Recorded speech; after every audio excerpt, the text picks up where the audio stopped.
This program is presented by University of California Television. Like what you learn? Visit our website or follow us on Facebook and Twitter to keep up with the latest UCTV programs.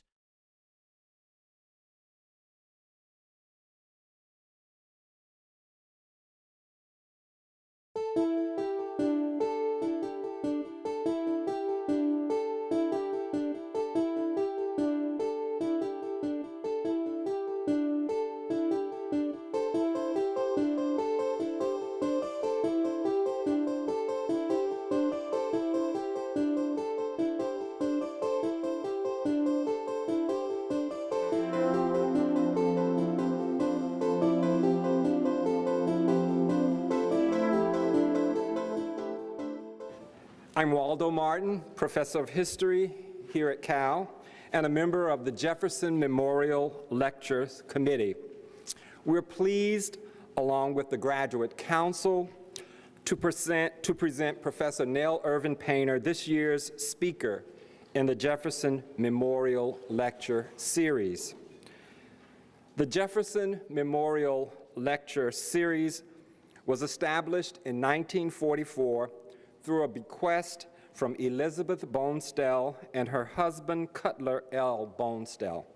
A prominent San Francisco couple, the Bonestells cared deeply for history and had hoped that the lectures would encourage students, faculty, scholars, and those in the community to study the legacy of Thomas Jefferson and to explore values inherent in American democracy.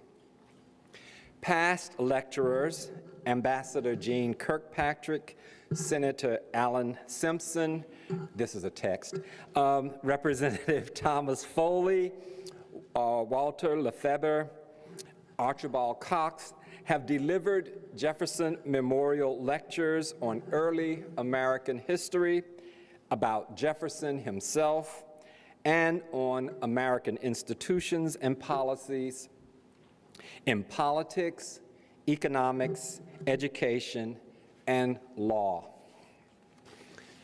Personally, I am honored and humbled to introduce Professor Painter, Edwards Professor Emerita of Princeton University. Professor Painter is one of the most important and influential historians of our time.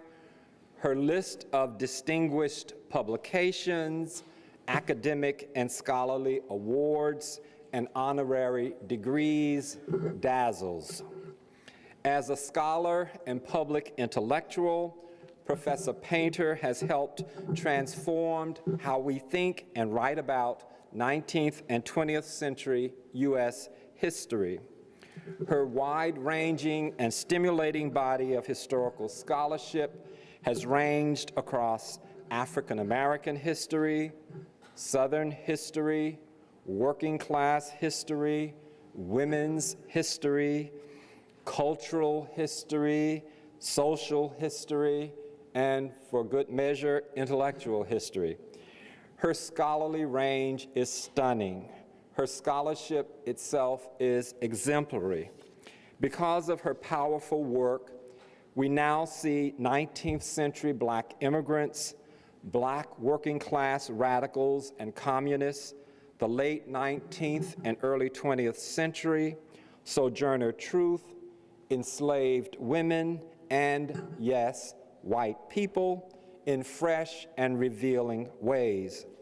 Those of us who make it a point to read her work, including her strikingly perceptive essays, articles, and reviews, delight in her historical sensibility, her erudition, her rigor, her insight, and her inviting prose. Those of us who know Nell personally marvel at the commitment to teaching and to the training of future historians and scholars. Both of these have earmarked her path-breaking career, a career that took her to the University of North Carolina at Chapel Hill and the University of Pennsylvania before Princeton. Many of her former graduate students have gone on to illustrious scholarly careers in their own right. Nell's mentorship is not only exceptional, but legendary. A genuinely cool and deeply humane person, Nell has modeled intellectual generosity, graciousness, and rigor. At critical points in the careers of many historians, like myself, Nell has provided not only verbal encouragement and sage advice, but she has also provided substantive and helpful criticism, necessary criticism. For that, her mentorship and the inspiring example of her work and her career, we are all indebted. Nell Irvin Painter, as they say where I come from, a proud and brilliant black woman, pointed the way. Today, having retired from her Princeton gig, Nell Irvin Painter is reinventing herself, becoming an exciting visual artist, sporting a 2009 BFA from Rutgers and a 2011 MFA from the Rhode Island School of Design.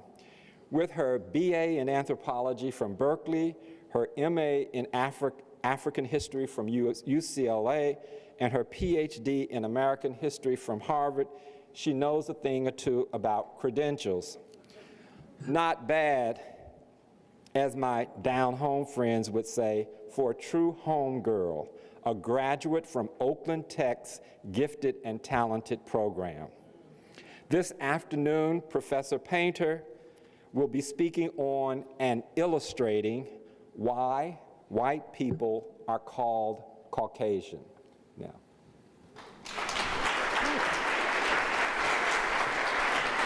Thank you. Thanks, Waldo. That was terrific. Thank you, sir.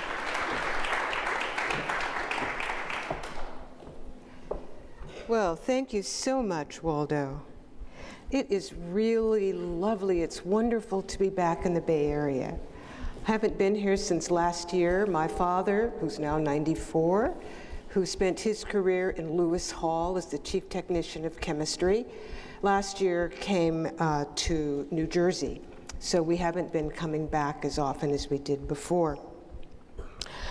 I want to thank the Jefferson Lecture Committee for bringing me here from Newark and for giving me the chance to talk to you and see old friends and some new friends.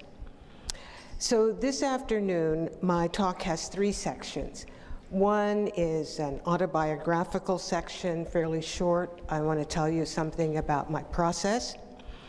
The second part is the actual body of the lecture with the illustrations which I made especially for you. And then the last section is very brief. It has just one image, which the Georgian National Museum very kindly let me use without making me pay for permission.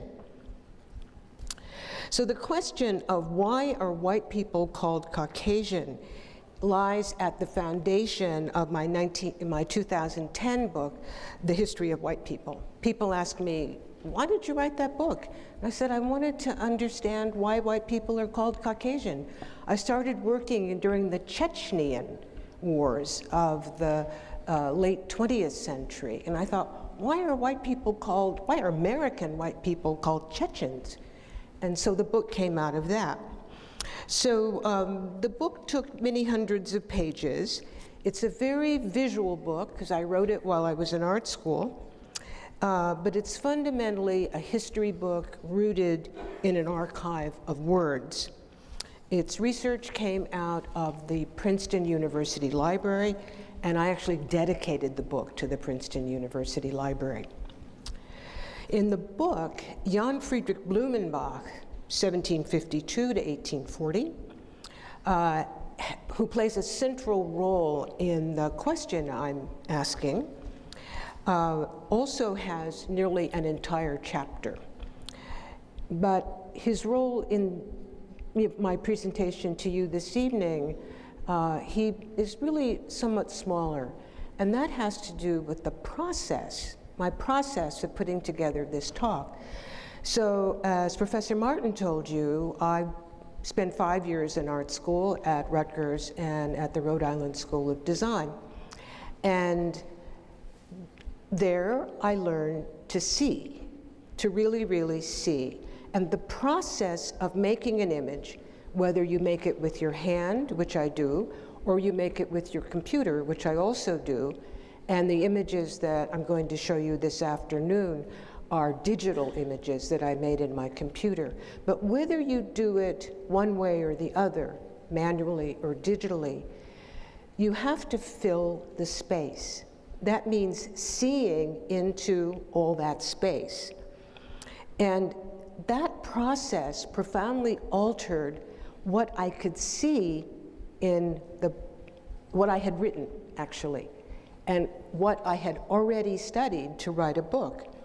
So, for instance, the skulls now occupy a much more important place than before, because I looked at them and I looked for them with an artist's eye, not simply looking for words. So the artifacts that reach science, I now see as particular artifacts belonging to particular people, and that reached to science through the hands of particular people. So my image center approach has the great advantage of embodying, not just quoting or analyzing, scientific utterance, embodying scientific utterance. Because usually in historical writing, the people who intone scientific truth, they remain relatively unknown. Usually you can't see them, you can't see what they're wearing, you can't see how they stand, you can't see their jewelry, for instance. But in today's lecture, written and produced by an artist as well as a historian, I hope to make you see as many people in this story as possible into real people in actual places and particular circumstances. Even those whose destiny was to appear as parts of a taxonomy, as type de ceci, type de cela, as types of millions of people, really, they turn out to be particular individuals whose intimate experiences place them in the path of science. So that's my autobiographical introduction, telling you about my process and how my process influenced what I'm going to show you today. So my topic, the question, why are white people called Caucasian? It's a pretty simple question, and it's crossed a lot of people's minds. It's crossed more people's minds than have actually said it. How many of you have wondered about that? Put your hand up if you, oh, okay. How many of you have said it out loud, have actually said to somebody, why are white people called Caucasian? Oh, so many fewer. So this has come up pretty often this year. So here's a general question, why are white people called Caucasian? And here's the question for 2013. Now, where exactly is the Caucasus, or are the Caucasus? Look for the red Google marker between the Black and the Caspian Seas. That shows you the place we're looking for, or the places we're looking for. And they're right on the border between Europe and Asia. Now, anthropologists have known what Caucasians look like in terms of taxonomy, type de Caucasus, or something like that. And these images come from William Z. Ripley's Races of Europe, 1899, which was the Bible of race thinking in the early 20th century, was the Bible for the federal government in the era of closing down immigration from Southern and Eastern Europe. So those people standing behind my Brooklyn revelers, those people are or were Caucasians. Now, a word on naming.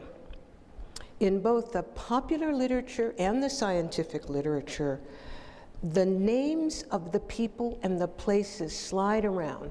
So we talk about Caucasian, we talk about Circassian or Circassian, we talk about Georgian, and those terms function almost interchangeably outside of Russia. But in the historical period, that is before the 20th century, before the late 20th century, those people were synonyms of the most beautiful people in the world. And if you ask Georgians, that is from the Republic of Georgia, if you ask them now, is it true Georgians are the most beautiful people in the world? What do they say? Yes. I haven't met Circassians and I haven't met people from the Caucasus who call themselves Caucasian, so I don't know their answer. Within Russia, however, Caucasians are the subject of negative stereotype, as a young American living in Moscow explains in this snippet of a video. Well, basically, what I want to talk about is what is the deal with the Caucasians in Moscow? And I'm not like a racist person or anything, especially because I'm black. Like, how am I going to be racist in Russia about other people? But it's not even that. I mean, like, all right, let me explain. There's always a huge group of them. And it's like, they don't socialize with the Russians there. It's hard to explain. Like, I have a great Caucasian friend from, he lives in Russia. Sorry, I forgot what countries he's from, and he's probably watching this video right now, but yo, it's early in the morning, I was drinking last night, I'm sure George understands. But I have a great friend named George, you know, he's Caucasian, and he doesn't even like the average Caucasian in Russia. Now, from what I hear from people, is that they're dangerous, they carry knives, they carry guns and all this stuff. And maybe that is, maybe that isn't. But I just want to know the deal, because apparently, from what I hear from a number of Russian people, that Caucasians are disliked more than blacks in Russia, like African black. And I'm like, holy crap, you know, they're hated more than us? I didn't think that was possible. The view from Moscow. Now, in February 2014, the Winter Olympics will begin in Sochi, which is the Black Sea resort in the Western Caucasus. And you are going to be hearing more about Sochi this afternoon and also in February.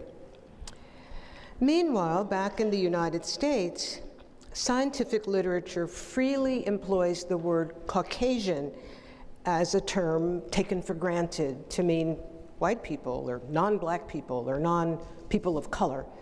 So it's a word that's still circulating, and it still circulates because it still circulates. It has a place in American jurisprudence. For instance, Judge Anthony Kennedy's opinion for the Supreme Court of the United States in Fisher versus University of Texas at Austin in June of this year, Kennedy mentioned, without pausing, to the petitioner, that is Abigail Noel Fisher, who is Caucasian. Kennedy's statement prompted a New York Times reporter to ask, has Caucasian lost its meaning? And this article was on the 6th of July, 2013. I'm actually quoted in it. And the reporter, Shayla Dewan, notes in her piece, this is her quote, in 1889, the editors of the Oxford English Dictionary noted that the term Caucasian had been practically discarded. 1889. She continues, but they spoke too soon. Blumenbach's authority had given the word a pseudo-scientific sheen that preserved its appeal. Even now, the word gives discussions of race a weird technocratic gravitas, as when the police insist that you step out of your vehicle instead of your car. There is a short answer to my question, short but opaque. In the late 18th century, Jan Friedrich Blumenbach, an 18th century German scholar, assigned the name to people living in Western Europe, to the River Ob in Russia, to Northern Africa, and to India, call them Caucasian. It's a large group of people. Blumenbach enjoyed a scholarly reputation that gave his designation enormous heft, and it got picked up very quickly. Although the term Caucasian now has many synonyms, including white, it retains a certain currency by dint of repetition. So the short answer is that skull, you see. The fuller and longer answer is complicated, and it entails the history of scholarly exchange, Russian imperialism, and notions of human beauty. So the short answer first. Jan Friedrich Blumenbach, the father of physical anthropology, the father of scientific anthropology, called the people in Europe over to India, well into Russia and North Africa, Caucasians, because they were the most beautiful in the world.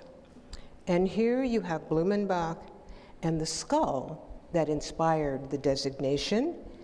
And Blumenbach says, also for the determination of the really most beautiful form of skull, which in my beautiful typical head of a young Georgian female, always of itself attracts every eye, however little observant. So the author of De Generis Humanae Veritate Nativa, written in Latin, Blumenbach had 82 skulls, and this made him an expert in human taxonomy.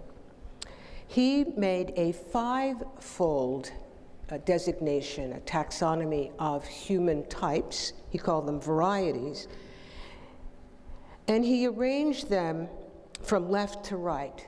Now, this is not a hierarchical arrangement. Some of you may know Stephen Jay Gould's book, The Mismeasure of Man.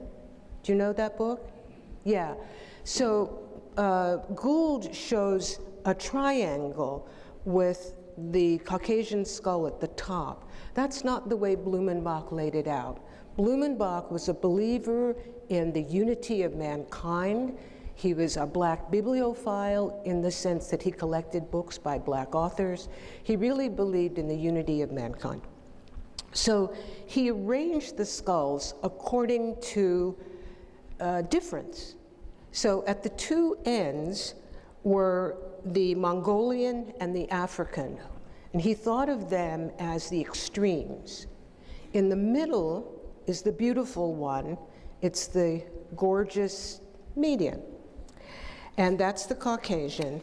And then the ones beside the Caucasian are the American and the Malay, because he thought those were the intermediate races. So in short, Blumenbach's most beautiful skull, the one in the middle, gave this large group of people, which we can call white people, but it includes many others, the name Caucasian. Now, a fuller answer. We need to look at Russian imperialism and English imperialism, scholarly networks, and slavery. Slavery, which gave rise to the figure of the odalisque, that is the beautiful white slave girl, as a figure of quintessential beauty. So this is about beauty not only of skulls, but also of slave girls. But whose skulls were these? And how did they get to Blumenbach in Germany? The skull that made white people Caucasian was a gift of Georg von Asch, 1729 to 1807, a Russian of German background who had studied at Blumenbach's Göttingen University. And Asch was considered one of the great fathers of the Göttingen Library and all their collections. So one of the 5 skulls embodying Blumenbach's human varieties, of those 5 skulls, 2 of them came from Asch. Asch also sent skulls and books and all sorts of things. So here we have Asch giving the skull to Göttingen. Now, Asch gave lots of skulls to Blumenbach. Of the 82, something like 20 or 25 came from Asch. Who was this man? He had some nice clothes. That's one thing we know. He was a medical doctor who served in Catherine the Great's armies when Catherine the Great was launched on imperialism at the expense of the Ottoman Empire and others as well. She was a Russian of German background, as many of the aristocratic Russians were, and Asch served her imperial designs. In the 1780s and 1790s, Catherine was taking over the Caucasus. She began with Georgia as a protectorate of Russia in 1783. And remember, the beautiful skull was from Georgia. The Russian conquest of the Caucasus took a century and entailed ethnic cleansing and genocide. And to this day, every time Russian power falters, Caucasians make a break for independence. So, 2 of Blumenbach's 5 skulls from Asch. 2 of Blumenbach's 5 skulls came from a wealthy and influential, ultimately knighted English naturalist named Joseph Banks, 1743 to 1820. Banks had taken part in Captain Cook's first voyage to the South Seas in the 1760s, early 70s. And actually, for California, you know, you probably all think that eucalyptus are native to California, right? Where do they come from? And who brought them there? Banks. I mean, he didn't bring them here. But Banks was one of those people who saw things that would be useful in one place and said, why don't you take them somewhere else? So we can thank Banks for eucalyptus and acacia. He was a very wealthy young man, and as a young man, he corresponded with Linnaeus, the father of taxonomy, and he actually employed one of Linnaeus's students as his sort of personal little Linnaeus. So he headed the Royal Society for many years, and he sent Blumenbach the skulls that Blumenbach labeled American and Malay. The Malay one was from Tahiti, and Banks sent his men in the Bounty over to Tahiti to dig up breadfruit. He said breadfruit would be a very useful thing to have in St. Vincent in the Caribbean. Good thing to eat, cheap. So he sent his men out to dig up the breadfruit. They spent months and months and months doing that, and during that time they made liaisons with local women. And one of the reasons for the mutiny on the Bounty was having to leave Tahiti to go to St. Vincent with the breadfruit. So Banks was also a connoisseur of skulls. And he sent the American skull and the Malay skull. So that's, now we've accounted for 4 of the 5 skulls. The fifth skull, which was labeled Ethiopian, came from a professor at the University of Utrecht in the Netherlands, and I have not been able to identify him beyond the name that Blumenbach gave and spelled it Stef Jo van Geuns. Can't find him. But we know that the skull is female and that he called it Ethiopian. Blumenbach did not provide the names of 4 of his 5 skulls. He called them typical skulls, but he kept careful records, careful enough that the individuals begin to emerge if we look more closely and bring together the images and the words. So the Mongolian skull is the only skull with a name. It's called Mongolian. Blumenbach calls it Mongolian, but we know that the owner of it lived in Siberia. This is one of Ash's skulls. The Ethiopian, we know, was the common law wife of a man who brought her from West Africa, from Africa to the Netherlands, and considering the traffic, probably she was from Ghana, what we now call Ghana, and we know that she died in Amsterdam in her 28th year. The American lived in the Caribbean island of St. Vincent, and this is the St. Vincent where Banks had close friends, including the head of the Royal Garden.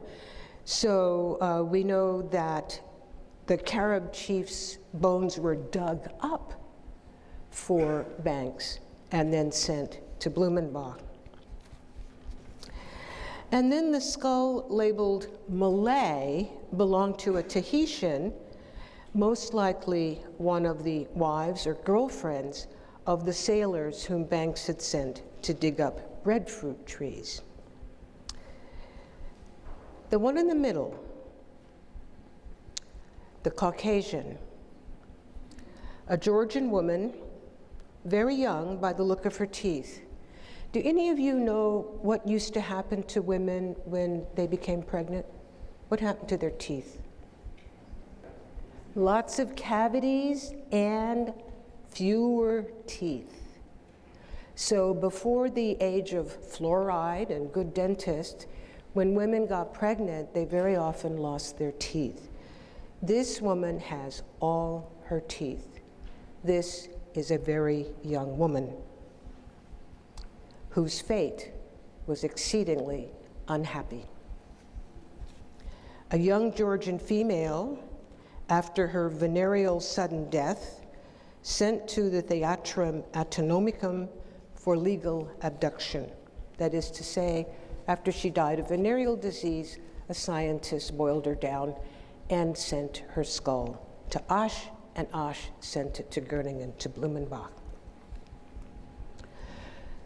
The Georgian's death through sex and Blumenbach's linking of Caucasians with beauty belongs to a longer tradition. I don't know when the tradition started. I know it goes back to the 17th century in Western Europe. I suspect it may be of Ottoman or Iranian beginnings. Now remember Blumenbach's hymn to the beauty of his Georgian skull? Really the most beautiful form of skull in which my beautiful typical head of a young Georgian female. In this regard, Blumenbach joined a tradition dating back to the 17th century that called Caucasians, Circassians, or Georgians the most beautiful people in the world. And this, at least in that part of the world, is a tradition that lives on.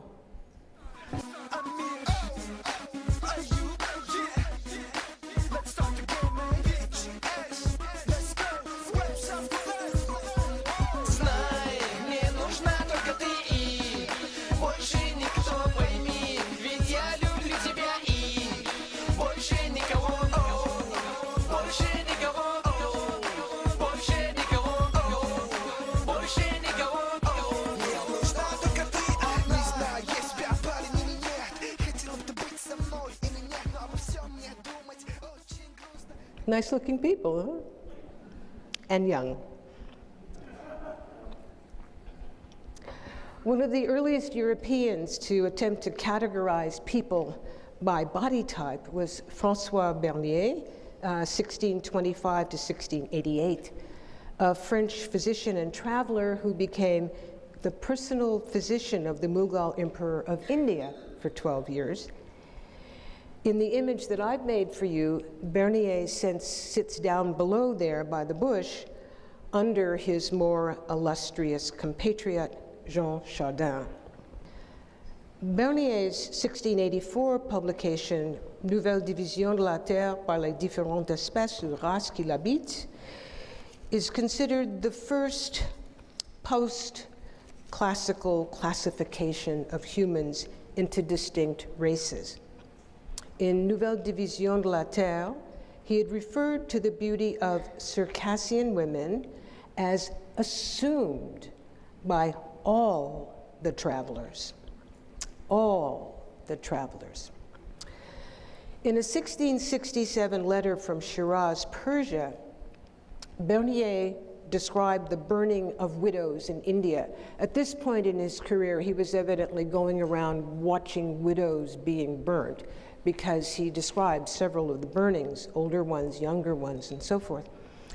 And at one burning, he was together with Jean Chardin, who was another illustrious French traveler who was also a jewelry merchant. It was Chardin's description of beautiful Georgians that Blumenbach quoted in his book as proof that Circassian beauty or Georgian beauty was agreed upon by scientists. Chardin's Journal du voyage de Chevalier Chardin en Perse et aux Indes orientales par la mer Noire, le Couchide, 1689. This book is the authority that Blumenbach refers to when he speaks about Georgian beauty. For Chardin, the blood of Georgia is the most beautiful in the Orient, and I would have to say in the world, for I have never noticed an ugly face of either sex in this country, and some are downright angelic. Nature has endowed most of the women with graces not to be seen in any other place. I have to say it is impossible to look at them without falling in love with them. And this is a quote from Chardin. And Chardin is, together with contemporary Georgians, that is, Georgians of our time, and also the most famous Georgian of the 20th century, Joseph Stalin. Now, by the time Blumenbach wrote in the late 18th century, Chardin's view was commonplace. And the world's most illustrious philosopher, Immanuel Kant, agrees with Chardin and with Blumenbach. In Observations on the Feeling of the Beautiful and the Sublime of 1763, Kant says, Circassian and Georgian maidens have always been considered extremely pretty by all Europeans who travel through their lands. And Kant goes on to repeat something that appears over and over and over again in this literature, that the Caucasians, the Georgians, the Circassians sell their children, particularly their girls, to the Turks and to the Arabs and the Persians for reasons of what we would call eugenics, that is, to beautify the race. And then Kant and all the others slime the Turks by saying they really need it. Exactly. Now, much better known in the English-speaking world was a traveler and Cambridge professor named Edward Daniel Clarke, 1769 to 1822. Clarke wrote Travels in Various Countries of Europe, Asia, and Africa, first published in 1810, but republished and revised and republished and revised, republished in the United States as well. So Clark was a much better known authority in the United States on this issue than Kant or Chardin or Bernier. And for Clark, again, as an eyewitness, he also testified that the women of the Caucasus are the most beautiful in the world. He was a tutor in Jesus College in Cambridge University, a member of the Academy of Sciences in Berlin, and the Cambridge Philosophical Society, and many other learned societies that formed an important scholarly network. So in Clark's work, the notion of Circassian beauty or Georgian beauty is taken for granted. Now, what is this lady? This is 1850s, a Circassian beauty in the United States.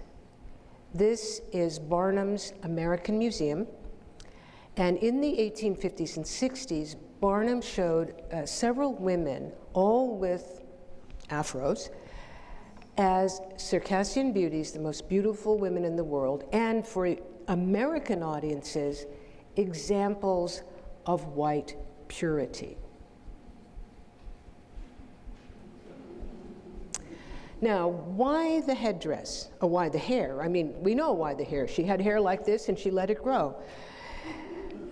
But why was this associated with Circassians? This is the headdress of Circassian warriors. So the woman in New York, her hair echoes the headdress. Now, over and over again, in the authorities I've mentioned to you, the idea of the beauty of Caucasians is linked with the idea of the slavery of Caucasians. So before the Atlantic slave trade to the Western Hemisphere shaped our ideas about what slave trades are all about, there was a slave trade from this part of the world, that is the Caucasus, Ukraine, Crimea, and so forth. And that trade goes back before the reaches of time. This is Herodotus. Herodotus, writing in the 5th century BC, writing about the enumeration of taxes and tributes paid to the Persian kingdom, collected from the lands that it controlled and the lands even far away in the distance.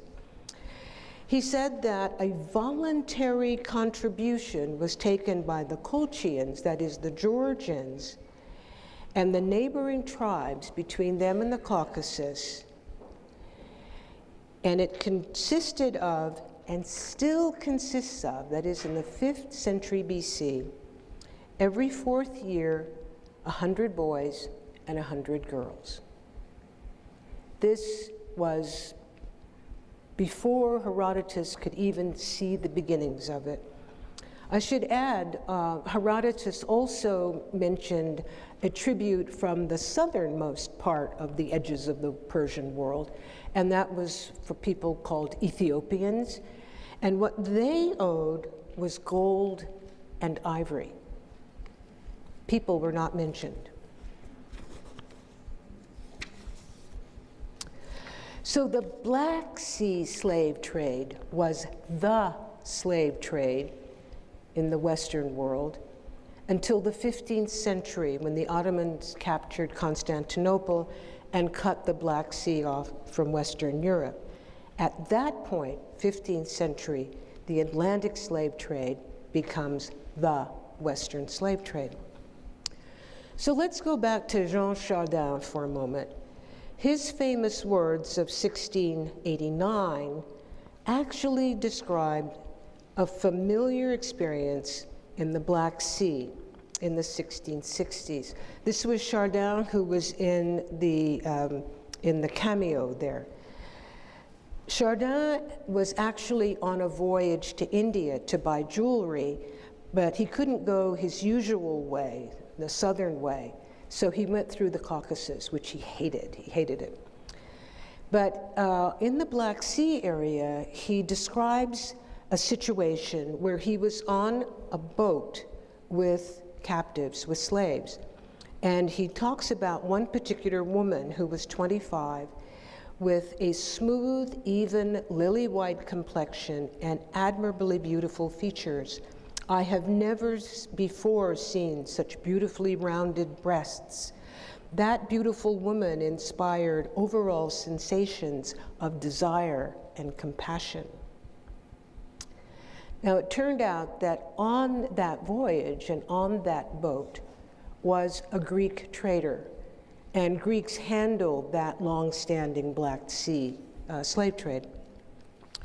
So Chardin tells us what people cost.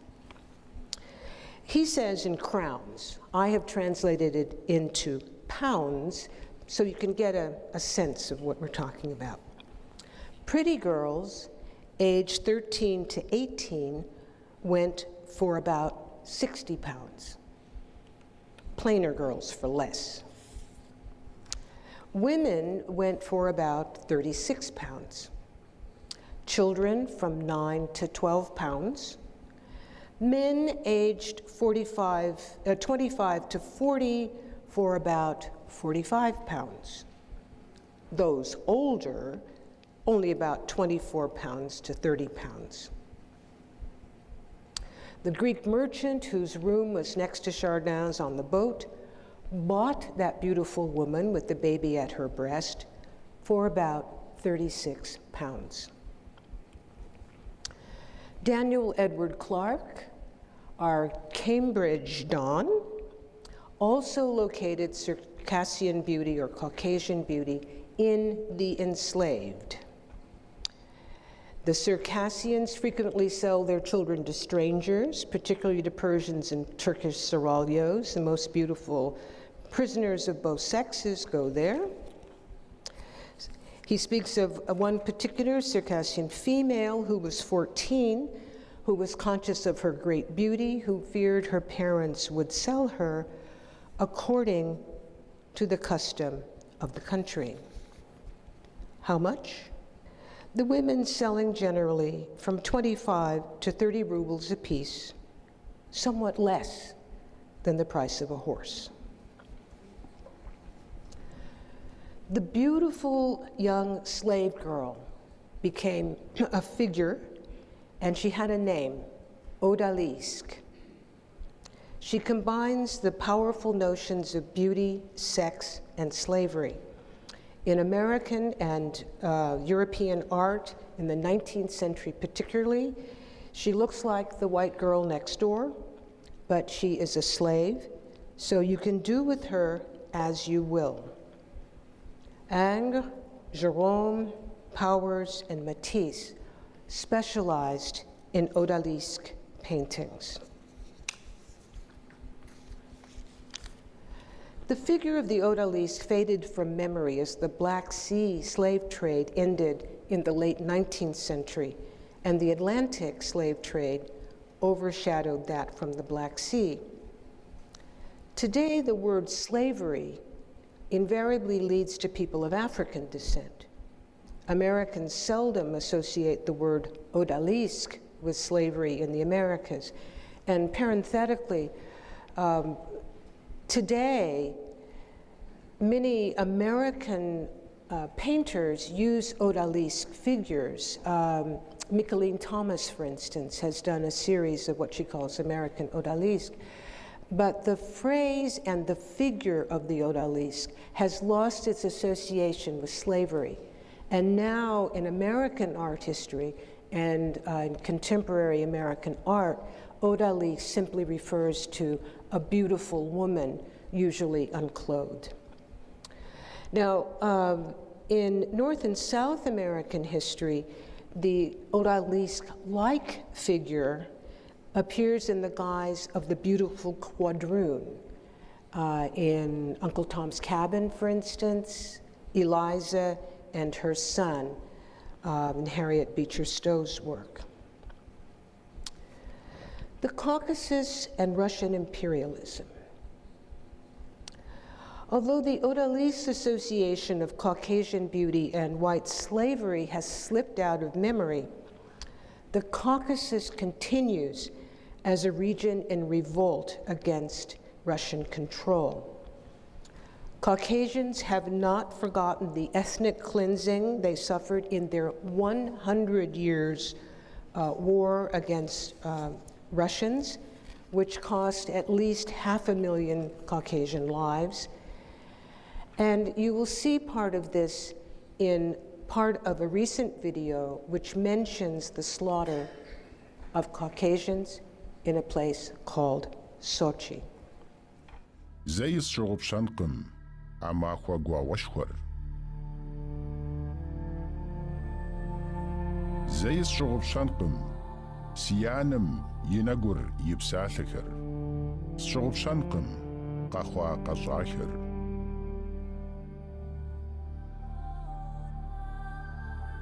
سيانم قيجحت سي أربدو إغت وجيات دياوج يتو قاقواو حاد زقانم خدو ورسدزم قزافاغوم دخادزات سيانر نخبو زبثجرت يبهجا بثا نخرة باهو بابشو قزافو سري سشنت. Whenever Russian power has seemed threatened, the Caucasian borderland has pulled away. After the Second World War, Joseph Stalin exiled millions of Circassians to Dagestan and Kazakhstan, places that came up in the story of the Boston bombers last spring. As the Soviet Union broke apart, Chechnya struck out for independence, and more recently, in 2008, Georgia and Russia played a part in US policy discussions.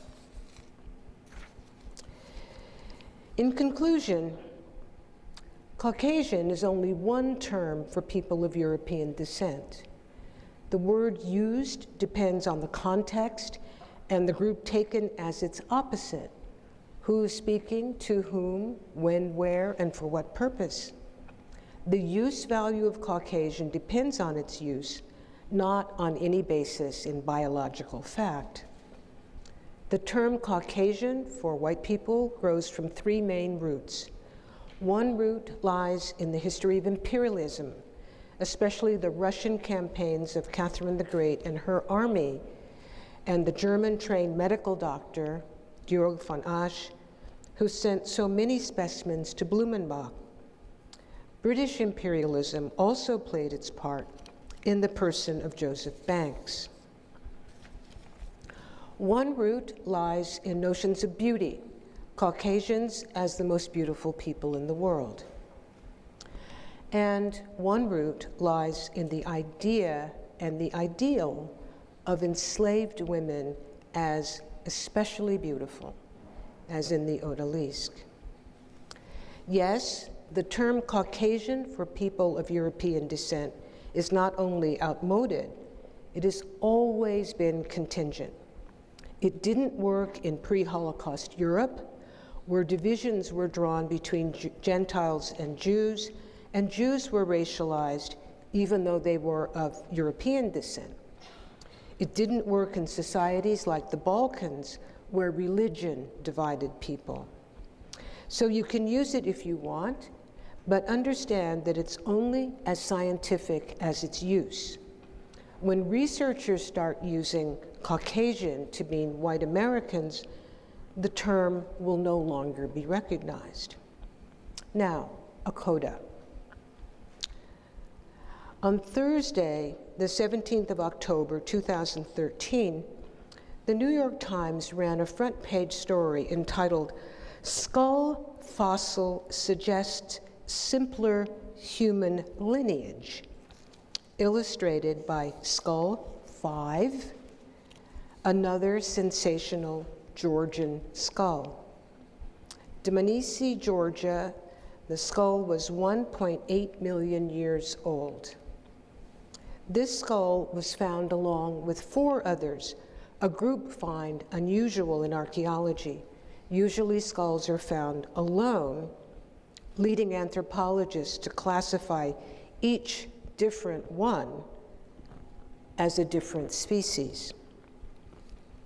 Each single skull usually became the embodiment of a different group of humans, as was in the case with Blumenbach's 5 skulls.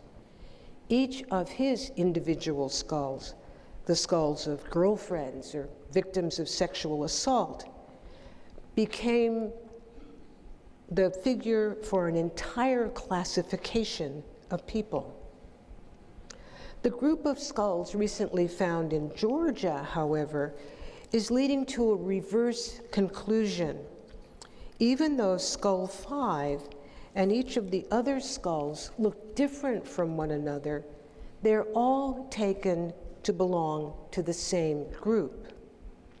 The point of skull 5's story is that ancient skulls, yes, differ from one another, not because they belong to different hominid species, as previously assumed, but because they belonged to different individuals. Even people who had been dead for more than 1 million years were individuals, not species.